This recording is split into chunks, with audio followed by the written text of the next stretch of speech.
Hi everyone, నా పేరు శ్రీలక్ష్మి. మీ అందరికీ కూడా స్టార్ మాల ప్రసారం అయ్యే గుప్పెడంత మనసు సీరియల్ గురించి చాలా బాగా తెలుసుంటుంది కదా.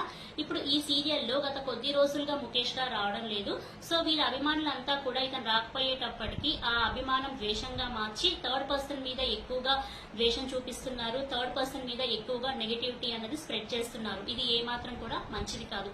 ఎప్పుడు కూడా మన కోపం థర్డ్ పర్సన్ మీద చూపించే రైట్ అన్నది ఎవరికి కూడా లేదు.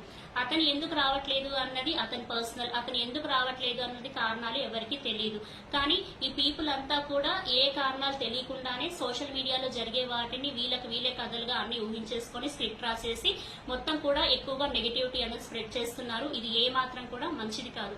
ఎప్పుడు కూడా అందరితో మీరు పాజిటివ్ గానే స్ప్రెడ్ అవ్వండి తప్ప ఇటువంటి నెగటివిటీ అన్నది ఎక్కువగా స్ప్రెడ్ చేయకండి. ఇది ఏ మాత్రం కూడా మంచిది కాదు. Try to avoid negativity. ఇంకా మీకు వీలైతే కొత్తగా వచ్చిన వాళ్ళని బాగా ఎంకరేజ్మెంట్ అన్నది చేయండి. వాళ్ళు ఎంతో బాగా చేస్తున్నారు కాబట్టి వాళ్ళని మీ పాజిటివ్ వే తోటి ఎంకరేజ్మెంట్ చేయండి. అంతే తప్ప ఇటువంటి నెగటివిటీ అన్నది ఎక్కువగా స్ప్రెడ్ చేయకండి. సోషల్ మీడియా ఎప్పుడు కూడా మనకి ఉపయోగపడేలా మనము యూజ్ చేయాలి. అంతే తప్ప మిస్యూజ్ గా ఎప్పుడు కూడా సోషల్ మీడియా అన్నది వాడకండి. Please try to avoid negativity. Always spread positivity. Thank you.